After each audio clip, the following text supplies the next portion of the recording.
महाराष्ट्राचा। नमस्कार, मी सुधा संध्यालाइव्ह मध्ये आपल्या सगळ्यांचं स्वागत। पुणे पोलिसांच्या गुन्हे शाखेने 9 महिन्यांपासून फरार असलेल्या कुख्यात निलेश घायवळ टोळीचा मुख्य मोहरा सचिन घायवळ उर्फ सर याला थेट राजस्थान मधून अटक केली आहे। सचिन बन्सीलाल घायवळ हा टोळी प्रमुख निलेश घायवळचा सख्खा भाऊ आहे। कोथरूड पोलीस ठाण्यात 2025 मध्ये त्याच्यावर मोक्का म्हणजेच महाराष्ट्र संघटित गुन्हेगारी नियंत्रण कायद्याअंतर्गत अत्यंत गंभीर गुन्हा दाखल करण्यात आला होता। तेव्हापासूनच तो पोलिसांना गुंगारा देऊन राज्याबाहेर लपून बसला होता।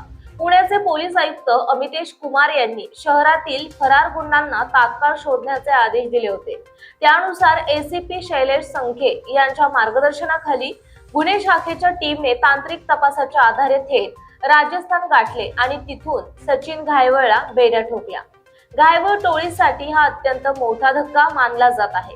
या मोठ्या कारवाईमुळे पुणे पोलिसांचे सर्वत्र कौतुक होत आहे।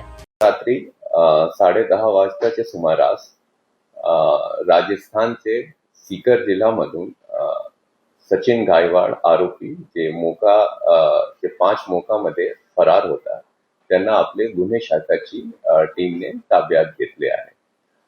आपण गुप्त बातमीदाराकडून किंवा तांत्रिक विश्लेषण करून तिथपर्यंत पोहोचले होते आणि तिथून तिकडची लोकल पोलीसची मदत घेऊन आपण त्यांना ताब्यात घेतले आणि आज इथे आणले आणि कोर्टाकडून त्यांचे रिमांड घेतले आहे। ते सध्या एकटाच राहत होता, तिथे त्यांच्यासोबत कोणी राहत नव्हता।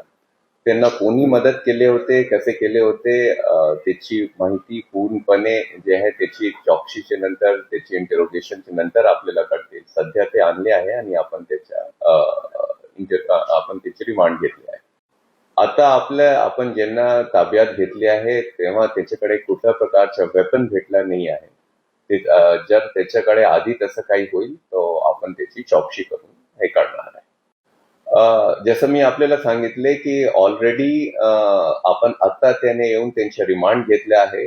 फर्दर त्यांची इंटरोगेशन केलेली आहे। त्याच्यात आपल्याला कळणार आहे की ते निलेश घायवळच्या संपर्कात होते किंवा नव्हते। त्याच्या ताब्यात घेतल्यानंतर काही बेसिक आपल्याला एखादा ATM कार्ड, त्यांच्याकडे मोबाईल हे सगळं आपल्याला मिळालेलं आहे। त्याची आपण चौकशी करणार आहे। कारवाई नक्की कशी केली? कारण फोटोमध्ये दिसतंय की अस्ताव्यस्त दाढी वाढलेली आहे, केस वाढलेले आहेत। म्हणजे आधीचा सचिन घायवळ आणि आता फोटोमध्ये दिसणार याच्यामध्ये बराच फरक दिसतोय।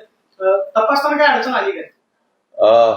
आपण शेवटी त्याच्या मोबाईलचे लोकेशन घेतला होता आणि तिथपर्यंत त्याच्याकडे पोहोचले होते आणि जे आपले टीम होती ते जुनी होती, त्यांना ओळखली होती आणि तिकडचे बातमीदाराकडून हे पण माहिती आपल्याला मिळाली की इथे एक महाराष्ट्राचा माणूस राहत आहे। त्यामुळे आपण नक्कीच तिथपर्यंत पोहोचू शकतो। ताज्या आणि महत्त्वपूर्ण बातम्या पाहण्यासाठी आजच आमच्या संध्या लाईव्ह न्यूज चॅनलला YouTube वर सबस्क्राईब करा आणि बेल आयकॉन प्रेस करा।